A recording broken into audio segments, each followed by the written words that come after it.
31 দফাতে দেশনায়ক তারেক রহমান বলেছে যে স্টুডেন্টদেরকে বেকার ভাতা দেওয়া হবে যদি আমাদের বিএনপি সরকার গঠন করে। ইনশাআল্লাহ দেশনায়ক তারেক রহমান এই স্টুডেন্টদের বেকার ভাতা দিবে। এই জন্য ওনাকে আমি শুভেচ্ছা জানাচ্ছি স্টুডেন্টদের পক্ষ থেকে। আজকে আমাদের রূপগঞ্জের আরেক নয়নের মণি জনাব মুস্তাফিজুর রহমান টিপু ভূঁইয়া এই খেলাতে আসার কথা ছিল অতিথি হিসেবে, উনি আসতে পারেনি। উনি তোমাদের সকলকে শুভেচ্ছা জানিয়েছে, ওনার পক্ষ থেকে সকলকে আমি শুভেচ্ছা জানাচ্ছি। ভীষণ রোদ, এই রোদের মধ্যে খেলা যে আমরা চমৎকার ভাবে উপভোগ করেছি। আমি শুধু একটি কথাই বলবো যে খেলাধুলা পড়াশোনার পাশাপাশি শরীর চর্চা হিসাবে মানুষের মাইন্ডকে ফ্রেশ রাখে। বিশেষ করে আজকে গ্যাজেটের মধ্যে ছেলেপেলেরা ঢুকে গিয়েছে, অনলাইনে ক্যাসিনো, অনলাইন জুয়া এগুলাতে ঢুকে গিয়েছে। আমাদের সতর্ক থাকতে হবে, আমাদের সন্তানরা যেন এই অনলাইন ক্যাসিনোতে ঢুকতে না পারে, মাদকের মধ্যে সম্পৃক্ত না হতে পারে, সন্ত্রাসের মধ্যে সম্পৃক্ত না হয়।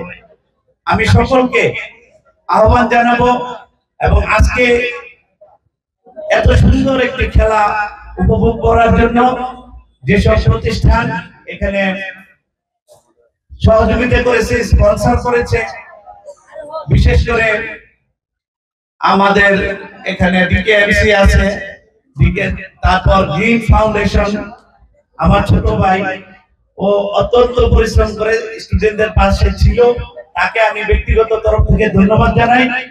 এবং এখানে যারা উপস্থিত হয়েছেন নারায়ণ জেলা ছাত্রদলের সাবেক সভাপতি আমার ছোট ভাই নাহিদ হাসান ভূঁইয়া, এখানে উপস্থিত আছে রূপগঞ্জ উপজেলা যুব দলের ভারপ্রাপ্ত আহ্বায়ক আমার ছোট ভাই আমিনুল ইসলাম প্রিন্স, এখানে উপস্থিত আছে রূপগঞ্জ থানা ছাত্র দলের সাবেক সভাপতি মাসুম বিল্লাহ ছোট ভাই, উপস্থিত আছে আমাদের থানা এই ইউনিয়ন বিএনপির সম্মানিত সভাপতি আব্দুল মজিদ ভূঁইয়া এবং এই ইউনিয়নের যুব দলের সভাপতি কামাল হোসেন, যুব দলের সাধারণ সম্পাদক রকি, উপস্থিত আছেন আমার অত্যন্ত শ্রদ্ধাভাজন অধ্যক্ষ যিনি আজকের এই সভার সভাপতিত্ব করছেন, যিনি সবার মন জয় করে নিয়েছে, সবার সাথে মিলেমিশে কলেজকে সন্ত্রাসমুক্ত এবং পড়াশোনার একটি পরিবেশ ফিরিয়ে দিয়েছে। এবং আমার শিক্ষকরা যারা এখানে শ্রদ্ধেয় শিক্ষকরা উপস্থিত আছেন এবং ছাত্রছাত্রীরা, সকলকে ধন্যবাদ জানিয়ে সকলের সুস্বাস্থ্য কামনা করে আমাদের দেশনেত্রী বেগম খালেদা জিয়ার জন্য সুস্বাস্থ্যের জন্য দোয়া চেয়ে এবং শহীদ রাষ্ট্রপতি জিয়াউর রহমান ওনার রুহের আত্মার মাগফিরাত কামনা করে এবং আমার নেতা জনাব তারেক রহমান হচ্ছেন এই বাংলাদেশে এসে বাংলাদেশ জাতীয়তাবাদী দলের